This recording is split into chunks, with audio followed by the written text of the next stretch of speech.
Assalamualaikum warahmatullahi wabarakatuh. Selamat malam, selamat datang di BTW Bunga Talk Sweet.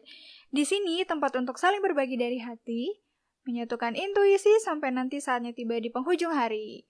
Wow guys, aku semangat banget malam ini karena bintang tamu yang bakal ngobrol bareng aku malam ini adalah bintang tamu yang spesial banget. Kenapa aku bilang spesial? Karena dia seorang panutan. At least itu dia panutan aku sih.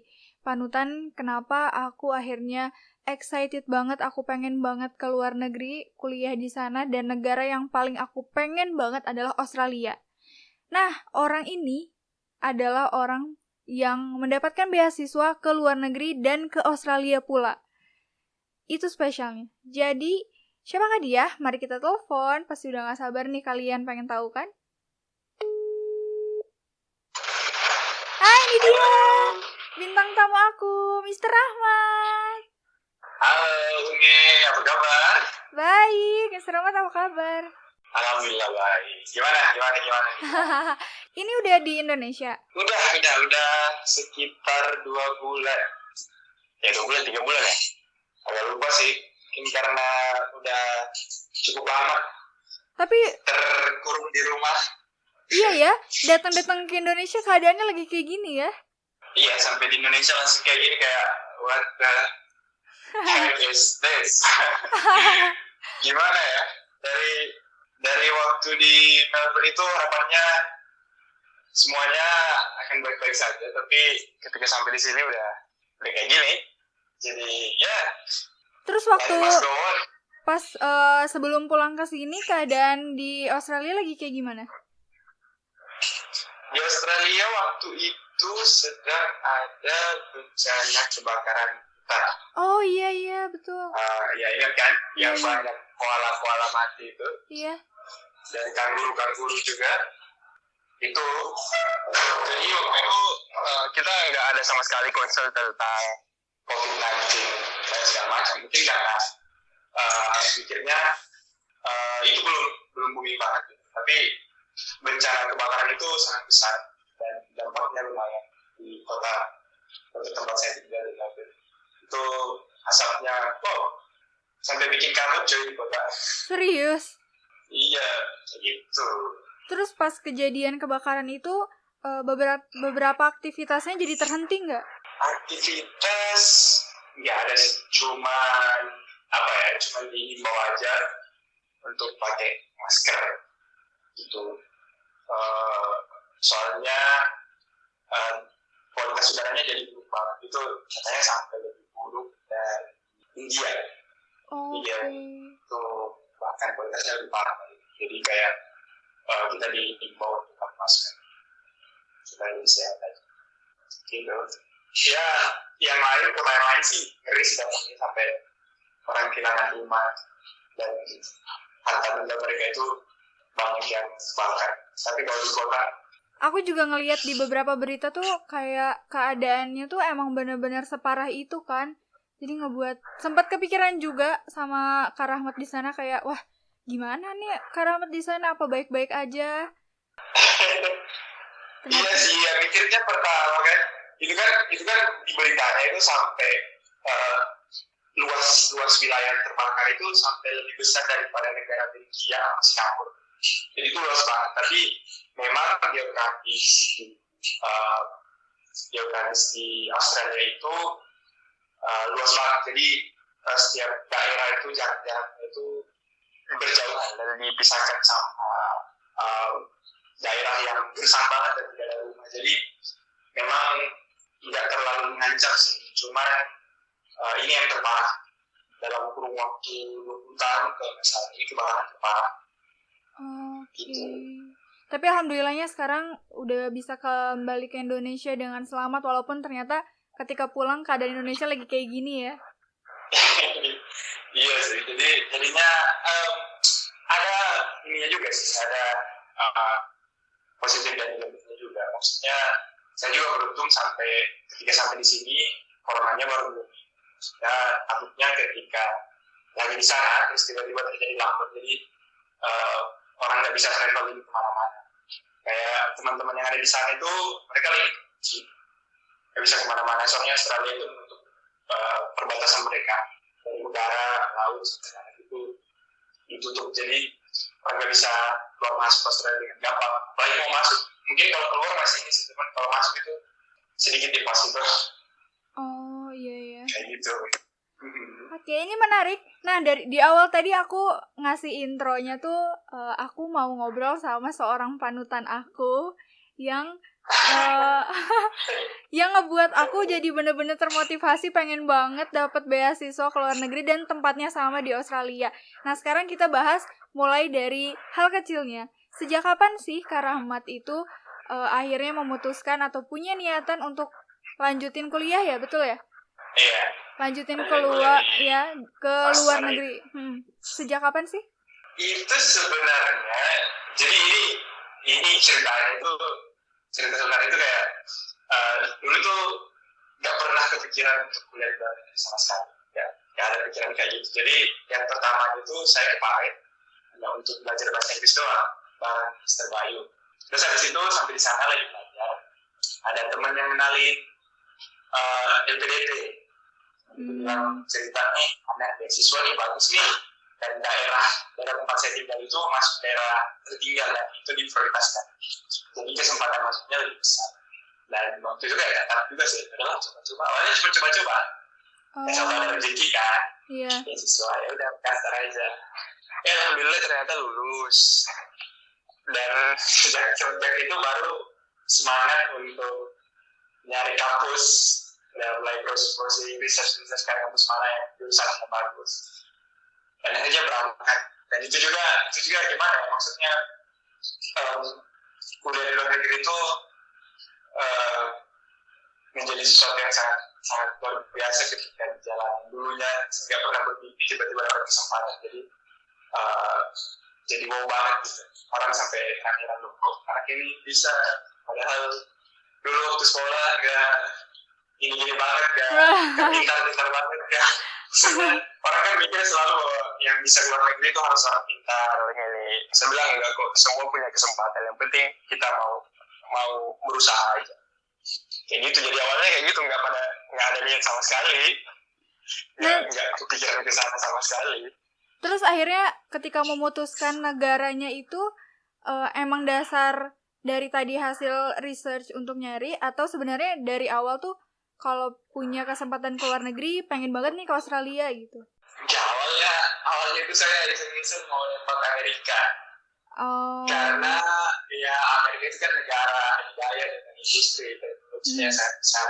Jadi Apple di sana, Google di sana, Intel di sana. Pokoknya negaranya keren banget ya. Tapi waktu itu sempat email ke salah satu universitas ternama di sana, Yale University.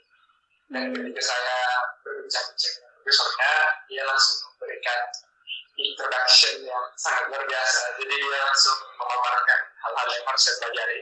Dan hal-hal itu tidak pernah saya dengarkan dalam hidup saya. Apa tuh? Jadi dia belajar algoritma tinggi, belajar machine learning, dan itu belum pernah saya dengar sama sekali. Kayak oke, ini cukup challenging. Habis itu penting still lah.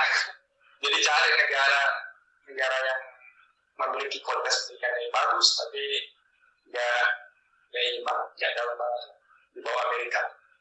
Nah, terus kebijakan ke Australia, negaranya dekat, dan memang ranking kampusnya itu bagus, utamanya di jurusan teknologi. Jadi kampus saya itu nggak begitu jurusan computer science ada di peringkat 10 dunia.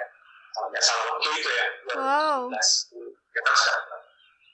Iya, jadi kayak okay, that's good. It sounds good. Let's give it a try. Dan masuk di Melbourne itu nggak ribet ya, seperti di Amerika dan di beberapa kampus itu memang membutuhkan beberapa kayak esai.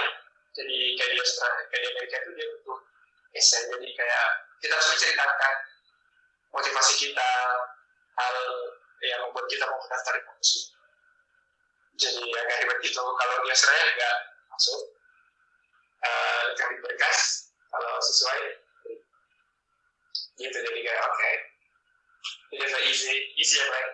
Dan Amerika jadi langsung aja. Dan akhirnya di situ langsung membulatkan tekad, oh yaudah pas nemu negara Australia, kampusnya itu, yaudah itu aja gitu? Ya langsung kayak Melbourne bagus. Soalnya Melbourne juga itu di Australia itu kampus nomor 1 saat ini. Wow. Jadi di Australia itu ada 2 yang paling ini ya secara overall. Australia dan Melbourne University of Melbourne dan Australia National University Yeah. Australia National University. Jadi 2 kampus ini berlomba-lomba, mereka saling gantian memiliki peringkat pertama kampus di sana. Makanya saya pilih Melbourne. Dan poin pentingnya ini sih, kenapa saya pilih Melbourne, karena di jurusan saya itu memang dia peringkat paling atas di Australia. Yang pertama jurusan Computer Science. Kayaknya begitu. Nah, waktu tahap seleksi itu ke LPDP itu pernah ngerasa ini nggak kayak udah maju, udah satu langkah, maksudnya satu step tuh udah berhasil gitu, dan akhirnya ketika di langkah atau step-step pertengahan tuh sempat ngerasa berubah pikiran gitu, pernah nggak? Ini dalam apa? Dalam proses pendaftaran ke LPDP atau dalam hal kampusnya mungkin? Waktu itu jadi di LPDP itu, ketika kita sudah dapat LPDP, hal selanjutnya yang harus kita lakukan itu adalah bagaimana caranya supaya syarat-syarat dari kampus itu terpenuhi. Jadi saya waktu mendaftar LPDP, keterima di LPDP, ada satu syarat yang belum terpenuhi dari kampus itu, yaitu sertifikat bahasa Inggris. IELTS, pernah dengar kan? Iya. Ya, IELTS ini luar biasa. Ini memang standarnya standar secara umum itu 6,5. Jadi 6,5 secara umum. Tapi 6,5 itu luar biasa. Luar biasa proses pencapaian bisa mencapai 6,5 itu. Mungkin ada beberapa orang yang gampang sih, tapi untuk saya sendiri cukup struggle gitu. Yang pertama itu karena di proses untuk mencapai 6,5 ini agak sedikit kesulitan, utamanya di writing. Jadi proses skill penulis saya itu tidak terlalu bagus. Pokoknya rendah lah, jadi setengah mati pusing di sana. Kalau speaking boleh, listening sama reading boleh lah. Tapi kalau writing itu, jadi saya itu sempat sampai 3 kali ujian. 3 kali ujian IELTS, dan 3-4-nya baru saya bisa. Sempat di proses itu hampir ganti kampus lagi. Jadi proses untuk mencapai standar bahasanya masuk di Melbourne itu, karena terlalu banyak sampai 3 kali, dan orang-orang kan biasa sekali, 2 kali, sampai 3 kali, lalu dia sampai mahal lagi 3,8, 1 kali 3,8 itu sekali ujian ini kan. Wow. Oke, ya, dari satu ujiannya itu 3,8, 1 kali ujiannya itu ditanggung sama LPDP. Jadi dari 3 itu 1 ditanggung LPDP, 2-nya sendiri. Nah, itu banyak. Jadi pas ketiganya kayak oke, saya coba sekali lagi. Kalau yang sekali gagal, bakalan coba-coba di kampus lain. Tapi alhamdulillah di ujian terakhir itu lulus, dan itu saya ujian itu 1 bulan sebelum perkuliahan di Melbourne itu bulan. Jadi ya mereka nungguin, dia bilang masih ada sebulan nih kamu ujian belajar, kalau misalnya kamu belum sampai, ya udah kami mundur sampai semester selanjutnya. Kayak oke. Jadi berusaha belajar setengah mati, sampai waktu itu sempat down juga, sampai mikir ya udahlah cari kampus lain lah yang mungkin standarnya agak rendah, jadi cari kampus lain. Tetap di Australia tapi di daerah lain gitu. Oke. Dan alhamdulillah terus gitu. Nah emang jangka waktu dari tadi, maksudnya ada expired date-nya nggak sih kalau misalkan udah keterima di LPDP terus kita harus langsung ngajuin ke kampusnya tuh, ada expired date-nya nggak? Ada. Jadi ketika kita sudah lulus, kita akan ikut kegiatan namanya persiapan keberangkatan. Jadi persiapan keberangkatan itu kayak memberikan bekal kepada para penerima beasiswa untuk memahami yang namanya pengabdian ke negara. Karena kan ini beasiswa dari negara. Jadi kita dikumpulkan, diberi motivasi dan diberi arahan nanti kalau kembali ke Indonesia gimana, apa yang bisa dikontribusikan. Nah setelah dari situ baru kita dikasih waktu setahun. Jadi setahun ini untuk teman-teman untuk melengkapi semua persyaratan dari kampus. Kalau sampai setahun nggak berangkat, opsinya itu pindah ke dalam negeri atau beasiswanya dicabut. Wow. Ya, jadi kayak oke. Itu sedikit tekanannya itu agak lumayan itu sih. Waktu itu kayak oke, setahun. Iya, saya tuh kalau nggak salah di bulan ke-6 baru dapat. Berarti tuh yang mendapatkan beasiswa di awal itu belum beres ya tahapnya. Tahap perjuangan itu harus ada lagi gitu ya. Belum. Kalau mereka belum dapat LOA itu letter of acceptance. Jadi letter of acceptance itu deklarasi bahwa kita itu sudah keterima unconditional, jadi tanpa syarat, sudah syarat dari betul semua, kita udah keterima di kampus itu. Tapi rata-rata teman itu semuanya dapatnya LOA conditional.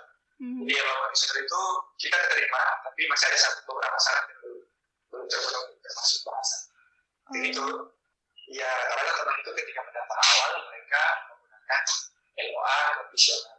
Nah akhirnya setelah udah beberes tadi struggle dari dalam negerinya tentang tes-tesnya dan akhirnya bisa berangkat. Waktu pertama kali akhirnya berangkat ke sana dan menginjakan kaki pertama kali di sana, apa yang Kak Rahmat rasain? Wah, itu gimana? Pertama itu kayak apa ya?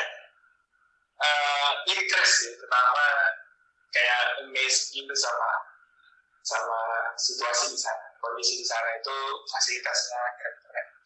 Cuman waktu pertama sampai itu temanku itu sempat nyaranin gitu, kayak khawatir gitu, kamu gimana keadaannya, apa baik-baik aja. Ternyata temanku cerita bahwa ketika orang sampai di sana itu ke tempat baru, kalau kita biasa ke tempat baru namanya culture shock. Culture shock. Tapi saya nggak kena banget sih. Cuma senang aja datang ke tempat yang baru dengan fasilitas yang keren, orang-orangnya juga keren-keren. Dan di sana lagi waktu pertama masuk ke kampus gitu, wow, ini fasilitasnya gokil sih. Kayak semua itu disediain, dan kayak tempat tinggalnya juga aman. Kita dapat satu kamar kosan. Jadi tempat tinggal itu model kosan, satu rumah, 9 kamar, dapurnya sama teman-temannya di-share, dan itu nyaman banget. Oh berarti dapat fasilitasnya langsung dapat asrama juga ya? Oh enggak, itu kita cari sendiri. Rata-rata teman-teman itu udah nyari lebih awal sebelum mereka sampai itu, mereka udah minta tolong, udah kontak-kontak orang-orang yang ada di sana. Jadi telepon teman-teman yang kenalan di sana itu supaya dibantuin nyari dulu, supaya kalau nanti tidak sampai ke sana bisa langsung atau kita nyari tempat untuk meeting juga teman-teman yang bisa tampung untuk beberapa hari sampai kita nyari. Gitu. Ya jadi sampai sana kayak wow, ini keren-keren sih. Cuman waktu pertama tuh bingungan ini sih, kayak masjidnya di mana, arah sholatnya di mana. Oh iya. Ibadahnya dia soalnya di sana kan ini kan minoritas kan, jadi kayak agak susah, apalagi di kampus. Waktu itu belum tahu tempatnya, nanti beberapa hari baru satu. Oh ternyata. Nah terus waktu di sana tuh berarti berapa lama Kak Rahmat? Saya di sana totalnya 2 tahun. Ya 2 tahun. Pas sih. 2 tahun pas? 2 tahun kurang beberapa hari. Ada kurangnya beberapa hari. Karena visanya belum selesai, belum habis 2 tahun sudah pulang. Iya, soalnya kayak rindu rumah, makanannya lebih cocok makanan Indonesia kan. Nah selama dari bakso, dari soto. Oh nggak ada ya di sana? Nasi kuning ada di sana. Sana ada tapi rasanya itu nggak sesuai kualitas rempahnya ya. Berarti selama di sana udah ngerasain berbagai musim, kan di sana ada 4 musim ya? Iya, ada 4 musim di sana. Nah, waktu awal-awal ke sana itu lagi musim apa? Waktu di sana itu pertamanya itu kenanya autumn. Jadi autumn itu perpindahan dari musim panas ke musim dingin. Jadi suhu itu berubah sedikit-sedikit. Jadi nggak langsung parah gitu ya, kayak langsung dingin banget. Cuman memang di Australia itu, apalagi di kota Melbourne itu, kayak itu julukannya itu negeri 4 musim dalam sehari. Wow. Itu daerah 4 musim dalam sehari. Soalnya dalam satu hari itu perubahan suhunya itu bisa jombang banget, jadi kayak bisa berubah secara signifikan banget. Itu tiba-tiba paginya cerah, siangnya redup, malamnya dingin kayak gimana gitu ya, langsung ke tulang-tulang dingin. Ya ampun. Iya, cuma di sana nggak bersalju. Saljunya itu cuma ada di puncak. Jadi beda sama negara Eropa kayak Jerman. Dan kalau dia musim dingin, saljunya turun sampai di kota-kota. Kalau di Australia itu enggak. Dia itu dinginnya saljunya itu cuma turun. Kalau kita di daerah tuh, di kota itu nggak ada itu. Nah, pernah ngerasa awal-awal tuh berarti jet lag gitu nggak sih, Kak? Itu adalah penerbangan terpanjang dalam hidup saya. Pertama kali 5 jam di atas pesawat, tiba-tiba sampai kayak oke. Dan itu kan waktu kita tuh saya tuh tipikalnya kalau sampai nggak bisa langsung nyaman gitu, harus butuh beberapa hari banget. Jadi kayak sampai itu terus harus membiasakan diri tidur itu nggak apa. Jadi kayak gimana ya, kayak 15 menit tidur terus bangun lagi, dan itu dalam kondisi jet lag, jadi betul-betul capek banget membaca. Terus mana lagi harus mempersiapkan semuanya, semuanya perlengkapan yang belum ada, ya perlengkapan terus polisi yang belum ada, harus kampus, terus perlengkapan mandi juga belum terlalu bawah, ya belum. Tapi tidak kepikiran dari itu, jadi sampai di sana harus nyari lagi perlengkapan lain. Jadi betul-betul capek banget. Tapi memang sih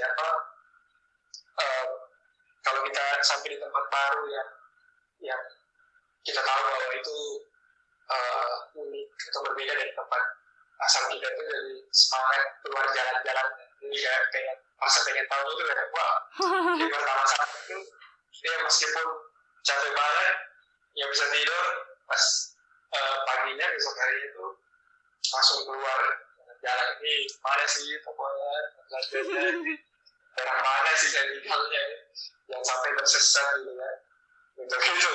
Cuma ya seru awal-awal.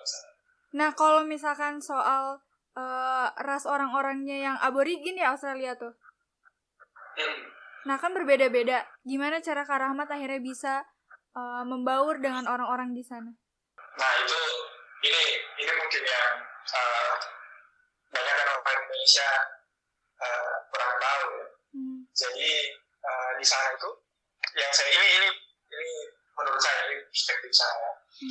Jadi di sana itu orang itu sedikit individualis. Jadi mereka itu orangnya itu mau berteman dengan beberapa orang yang nggak mau punya teman. Jadi mereka kayak bergaul dengan orang-orang mereka anggap amat dari teman doang. Jadi jadi pertama ke sana itu sampai di negara yang tingkat diversity, jadi tingkat keragamannya yang luar biasa banget, karena di sana bukan cuma orang Australia kulit putih yang banyak, tapi banyak orang India, banyak orang Cina juga, dan dari negara-negara lain. Kalau kita berbicara tentang suku aborigin yang asli, itu udah kurang banget di sana, bahkan udah tradisi budaya. Jadi saya sendiri jarang melihat, cuma beberapa kali melihat orang aborigin asli di sana, karena memang populasi mereka sedikit banget di sana, banyak kan memang orang kulit putih. Dan pertama sampai di sana itu gimana ya, orangnya untuk di sana itu ramah. Kalau kita cuma menyapa itu senyum, mereka senyum, sopan. Tapi untuk menjalin hubungan kayak berteman atau networking itu mereka nggak bakal mau membuka diri kalau dia nggak kenal kita dengan baik.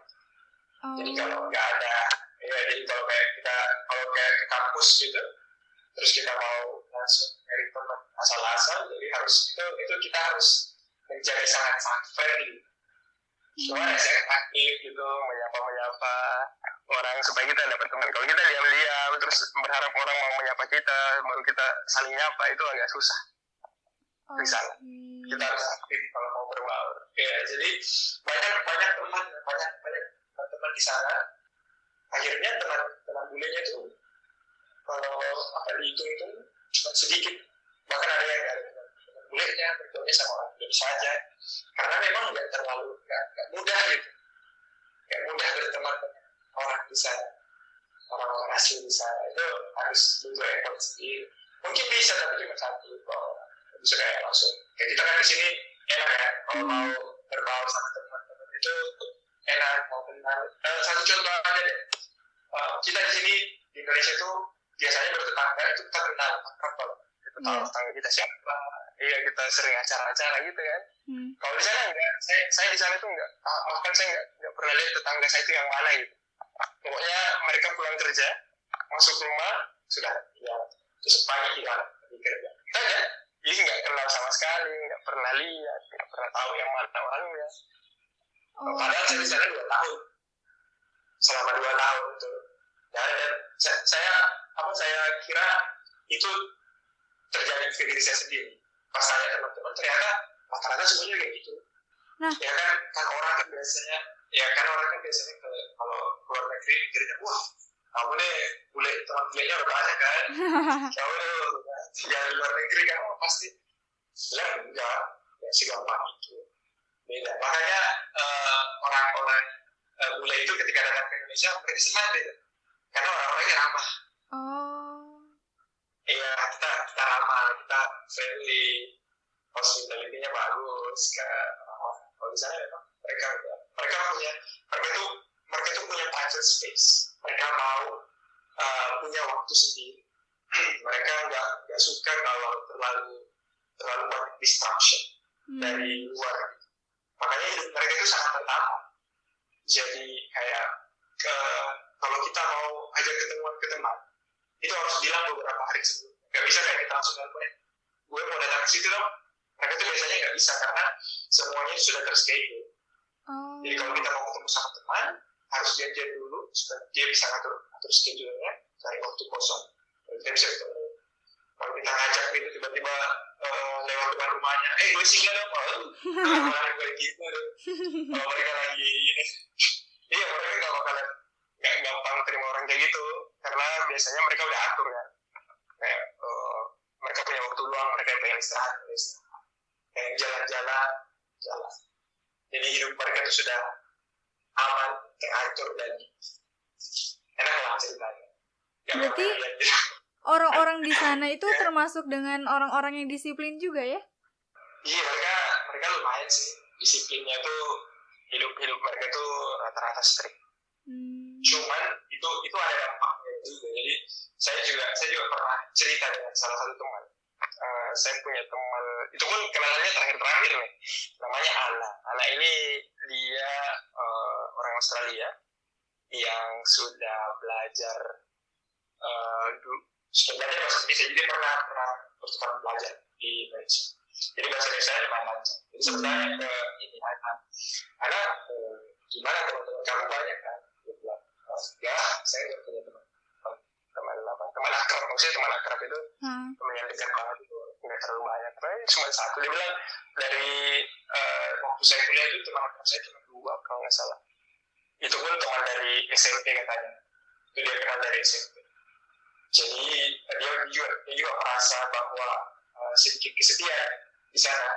Karena waktu itu saya cerita ke dia, saya ini waktu datang ke sini itu agak merasa kesepian lah, soalnya saya kira saya bisa dapat teman yang banyak, padahal enggak. Terus Ana juga akhirnya cerita, iya di sini agak susah, orang di sini enggak sembarang berteman. Dia cerita kayak gitu.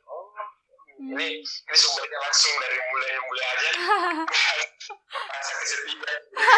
Apalagi kita yang berkata. Iya, makanya waktu di sana itu cara mengatasinya, saya nyibukin diri aja, jadi cari organisasi, tempat-tempat kumpul, teman-teman Indo. Karena ternyata teman-teman Indo itu memang sadar tentang hal yang seperti itu dan mereka mengatasinya dengan buat organisasi kumpulan-kumpulan itu. Iya, kayak ada perkumpulan main bola, Domel FC, ada komunitas orang Indonesia di Melbourne. Dan itu ya, jadi itu tempat wadah saya untuk mengekspresikan kesepian, mengatasi kesepian. Iya, makanya untuk gokil gitu. Pertama kali Kak Rahmat mendapatkan momen Ramadan di sana kayak gimana? Nah itu agak ini sih, itu agak unik sih. Soalnya pertama itu Ramadan di sana itu musim dingin. Yang pertama jadi konser di sana itu musimnya pertama. Terus yang kedua itu yaitu suasananya. Momen Ramadan itu menjadi sangat spesial banget karena kita juga ada di negara yang minoritas Islam, jadi orang itu banyak kan nggak berpuasa kan. Jadi udah kita tetap berpuasa bangun subuh dan ke kampus tempat belajar, dan waktu itu saya lagi akhir semester. Jadi bulan puasanya itu sambil belajar matematika. Cuman enak sih karena itu dia, waktu bulan puasa di sana pertama itu musim dingin. Jadi musim dingin itu di sana waktunya lebih pendek. Siangnya lebih pendek daripada Indonesia. Jadi di sana itu siangnya bukan 12 jam, tapi 11 jam 30 menit kalau nggak salah. Jadi kita laparnya lebih pendek daripada Indonesia karena musim dingin. Seandainya itu musim panas, itu bakal lebih panjang siangnya, karena di sana itu ketika musim panas matahari terbenam itu jam 8. Wow. Setengah 9, ya 8.30. Jadi bayangin kalau kamu puasa atau subuh. Iya. Terus itu buka puasanya jam setengah 9. Itu tenggorokan sudah mengalami kekeringan jangka panjang. Tapi untungnya musim dingin, jadi badan juga agak terlalu kekeringan, terlalu panas. Cuma itu dia, godaannya banyak. Contohnya kayak nggak di sana restoran nggak ada yang pakai tirai, jadi orang makan. Tapi itu bukan ini sih, bukan gangguan yang sangat bukan gangguan yang terlalu ini sih. Nggak terlalu signifikan sih, cuma itu aja.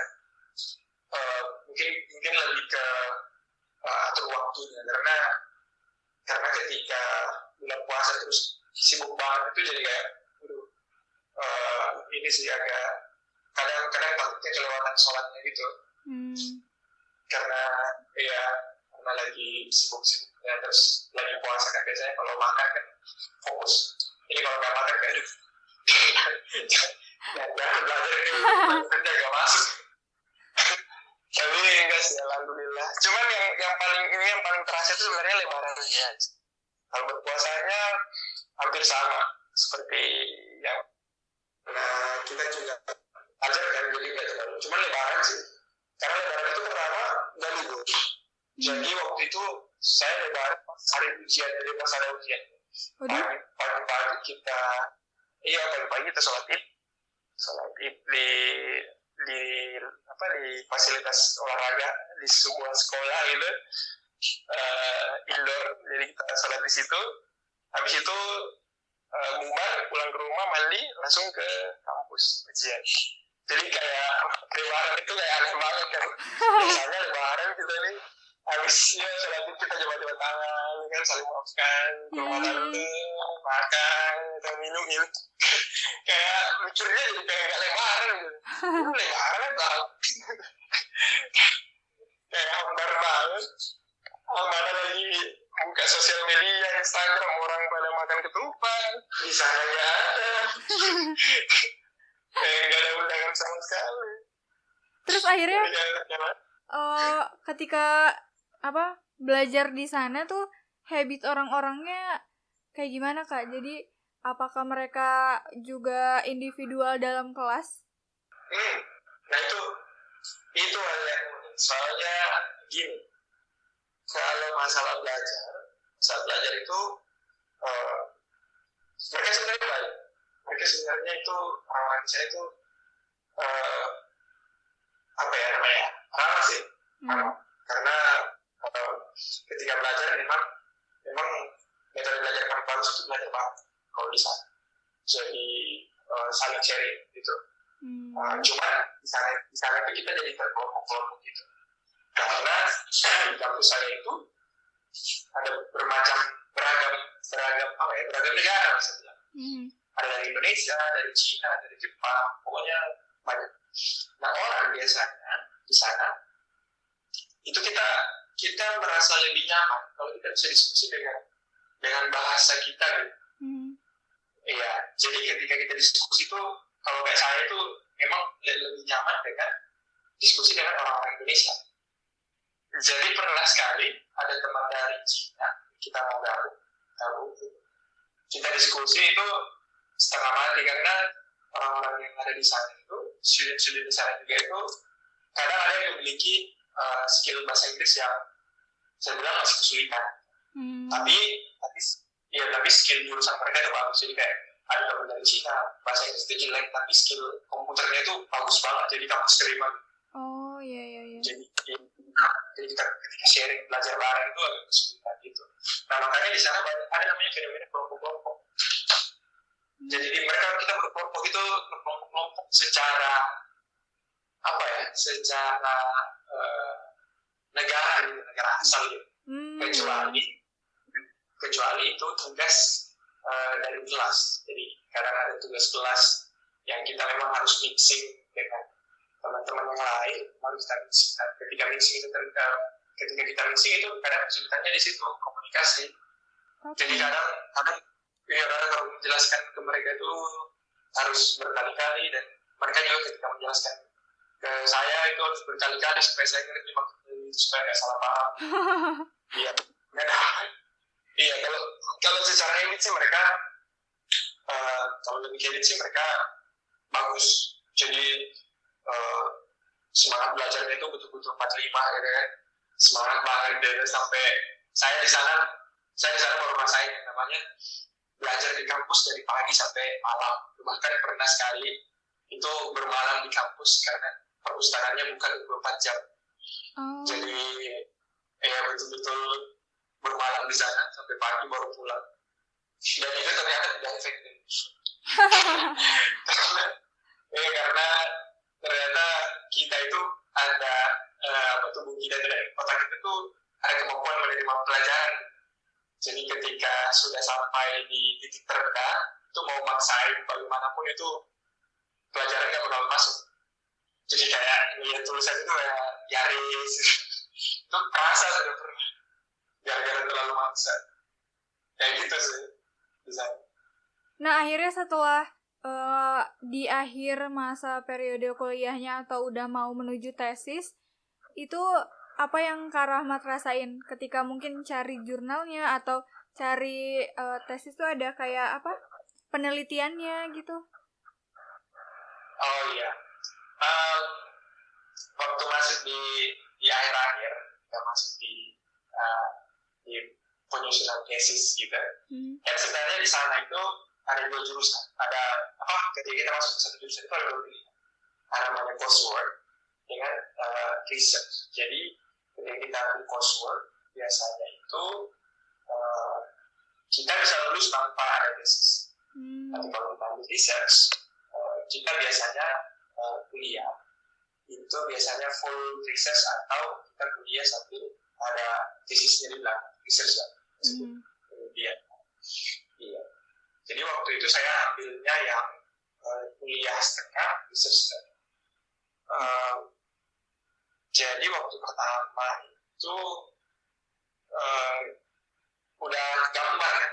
Selama kuliah itu udah banyak pelajaran yang dipelajari pun hanya gambar mau ambil jurusan topiknya. Nah waktu itu saya mengambil topik machine learning. Jadi penggunaan machine learning bagaimana mengidentifikasi mood orang itu menggunakan machine learning di Twitter. Jadi pertama itu nyari ini sih, nyari pembimbing sih.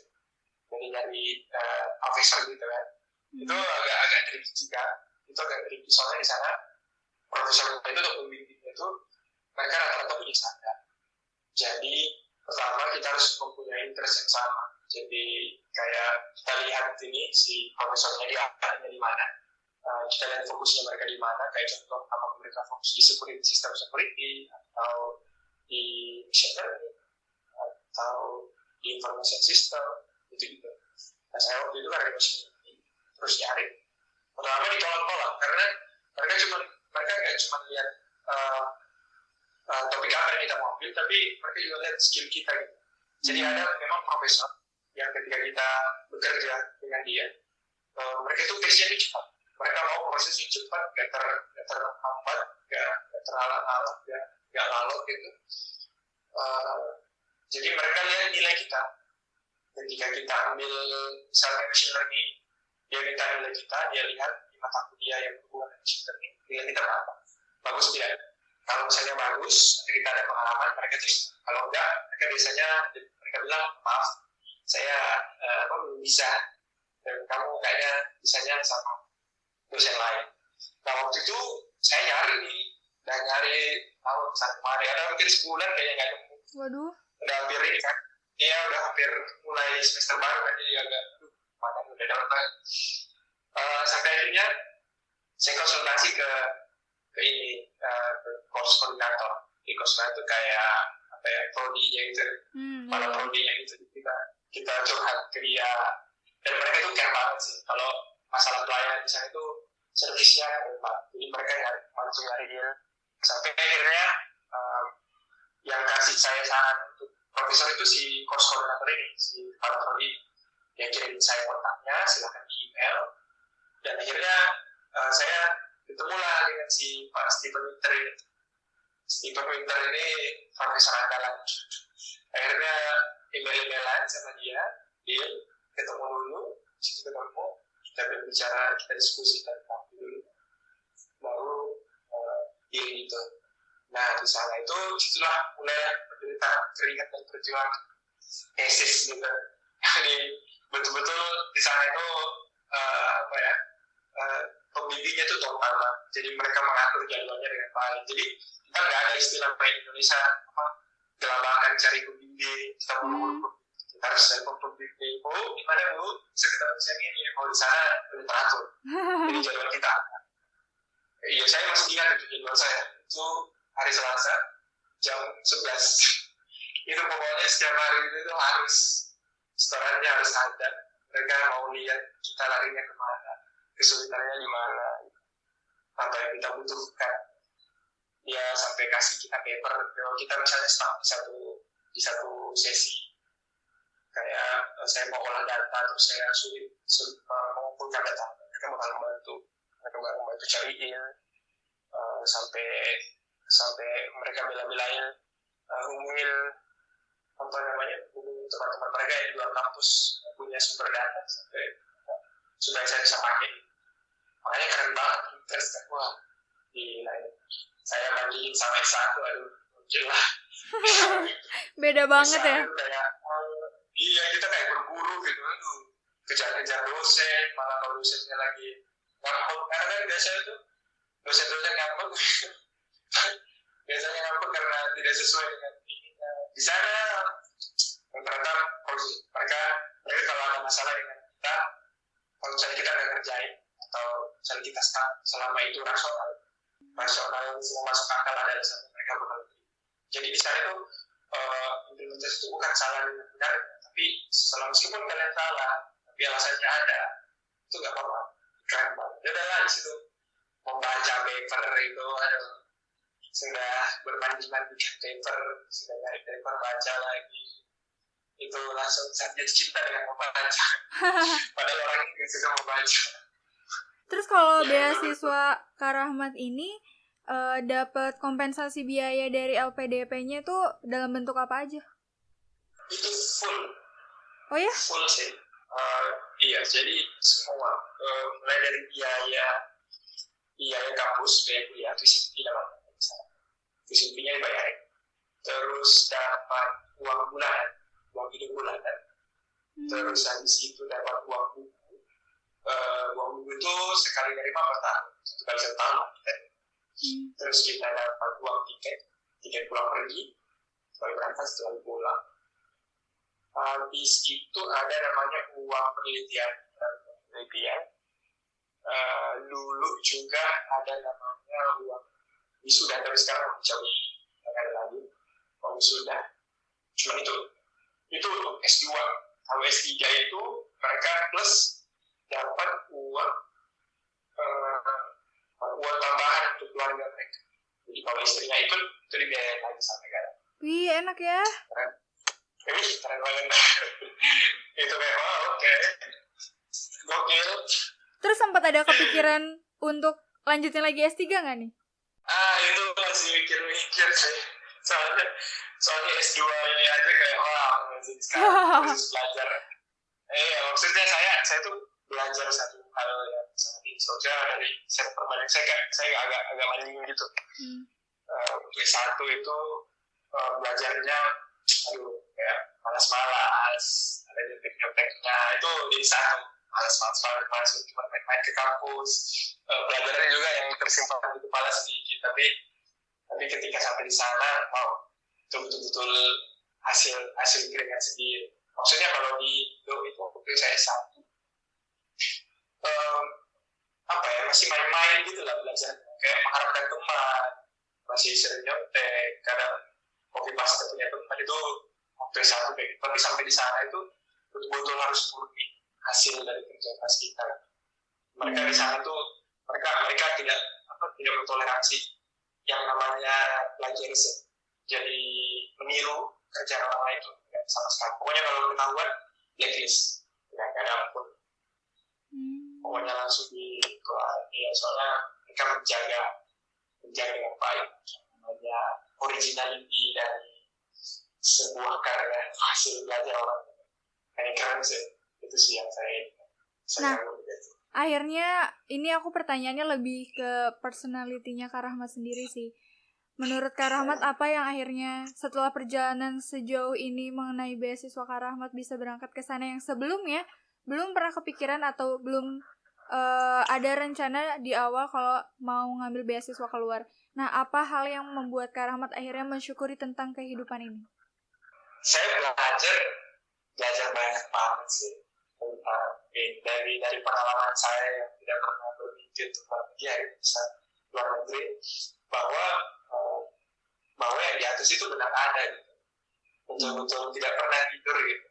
Dia tuh selalu punya rencana untuk orang-orang di bumi itu, untuk hal-hal. Jadi kayak waktu saya berpikir bahwa semua orang itu sebenarnya bisa untuk mencapai sesuatu.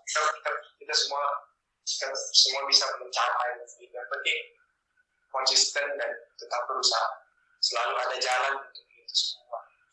Dan selalu berusaha belajar sesuatu yang baru. Karena ternyata belajar sesuatu yang baru itu memberikan impact yang besar untuk diri sendiri.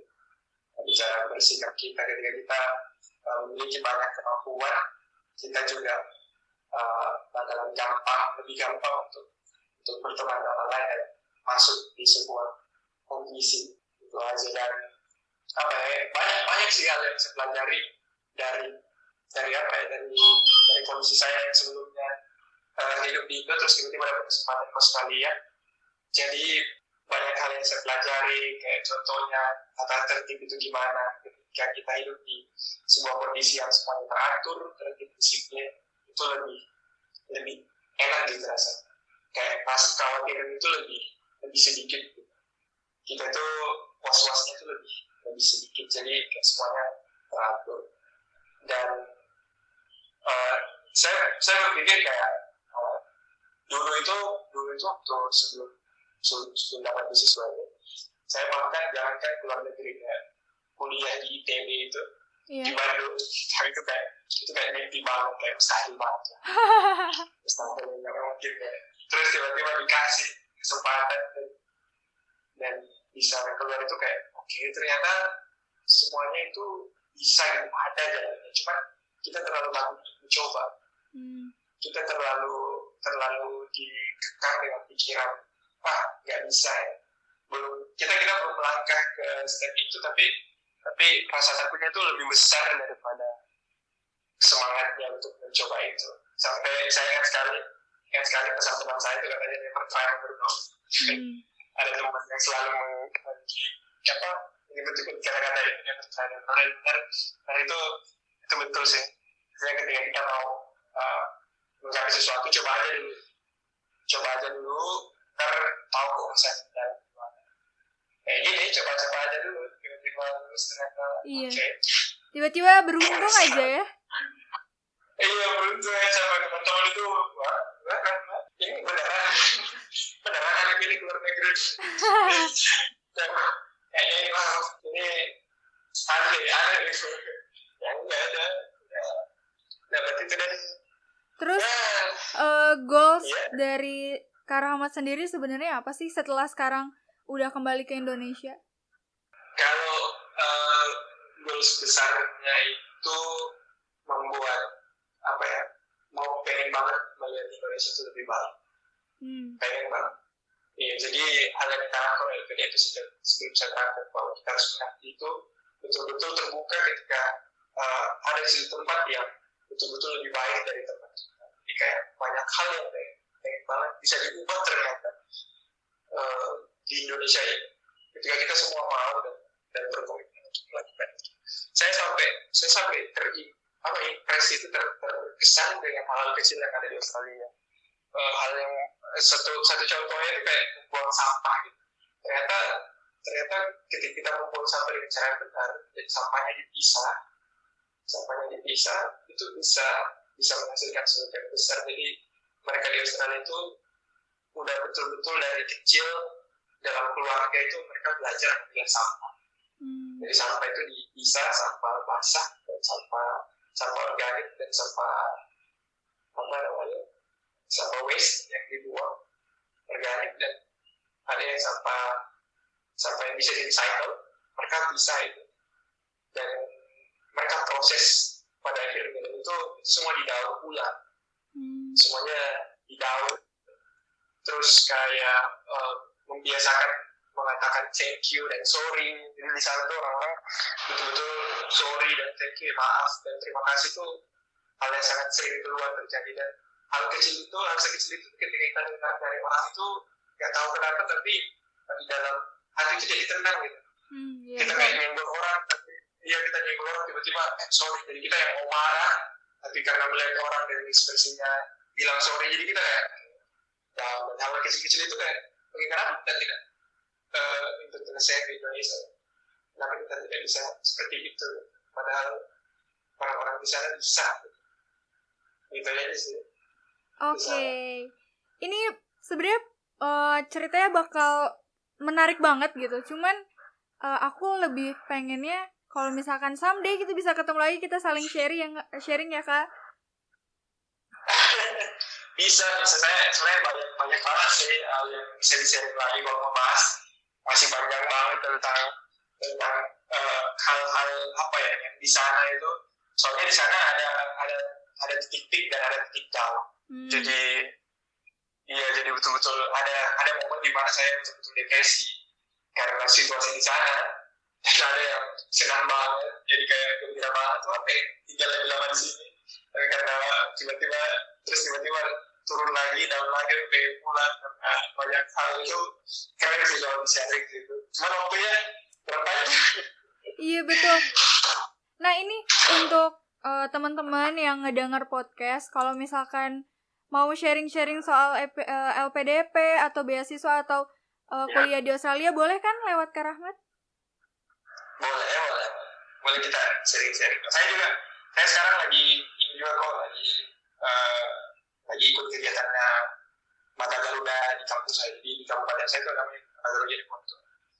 Misalnya jadi motor ya, salah satu kabupaten di Sulawesi Selatan itu kita lagi diskusi, lagi berusaha membuat kegiatan-kegiatan yang bisa berdampak positif untuk generasi muda dan orang-orang di kampus itu sendiri. Wah, menarik sih, apalagi kalau misalkan bisa di semua daerah, apalagi di Bandung. Aku tunggu banget deh kalau ada. Kayaknya ada, coba dicari. Kayaknya ada di semua daerah itu kayaknya orang sudah buat, karena memang kita implementasi ketiga balik itu memang targetnya berkontribusi. Iya, betul. Harus sih kayaknya itu ya.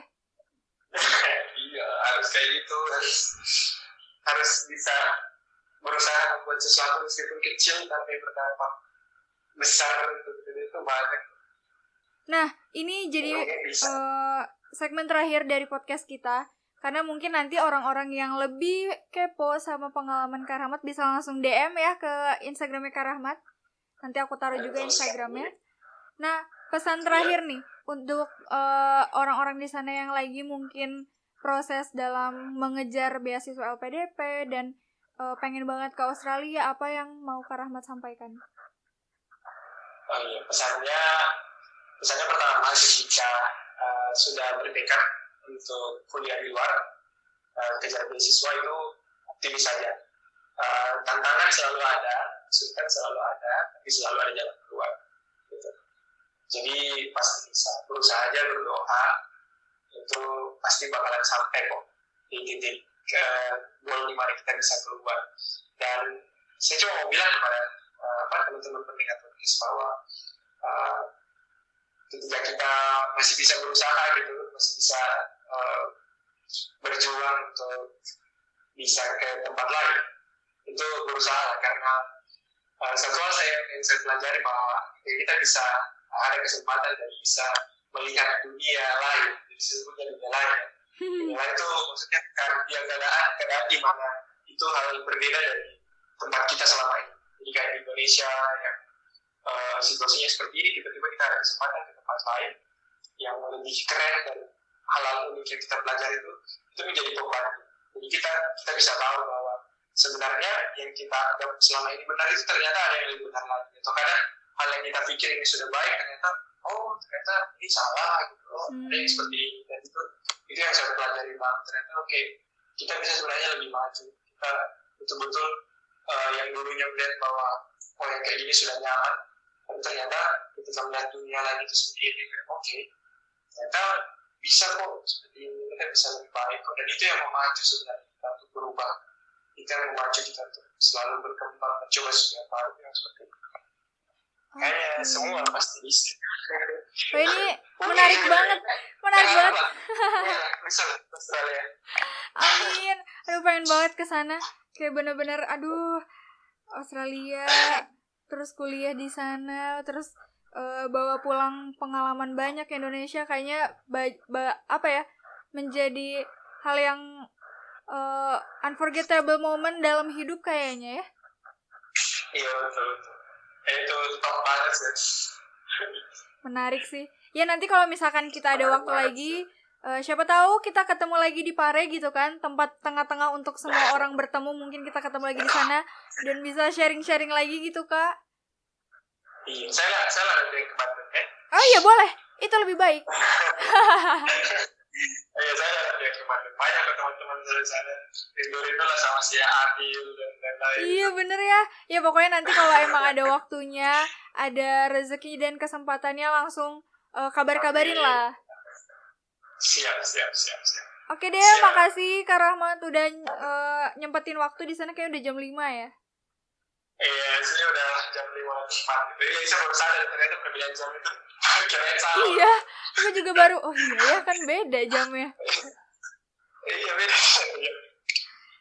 Jadi makasih banget Kak Rahmat. Semoga apapun yang sedang dilakukan diberi kemudahan. Siapa tahu goals yang sempat Kak Rahmat harapkan juga segera tercapai dalam waktu dekat. Amin. Terima kasih Kak Rahmat, kita ketemu lagi ya. Iya, sampai jumpa. Bye. Bye-bye. Dan untuk kalian yang sudah mendengarkan, terima kasih banyak. Semoga pembicaraan aku dengan narasumber aku yang tadi memberi dan membawa manfaat banyak untuk kalian yang sedang mencari beasiswa. Nanti akan aku tulis nama Instagramnya, dan siapa tahu kalau misalnya kalian mau sharing dengan narasumber aku yang tadi, boleh banget. Nah, Terlebih dari itu, kalian kalau misalkan mau sharing cerita sama aku atau request kira-kira abis ini siapa ya orang yang enak untuk diajak ngobrol, bisa langsung kirim DM @hi.bunga atau di first akun aku di @revandibunga, karena siapa tahu abis ini aku ngobrolnya sama kamu. Terima kasih udah dengerin. Assalamualaikum warahmatullahi wabarakatuh.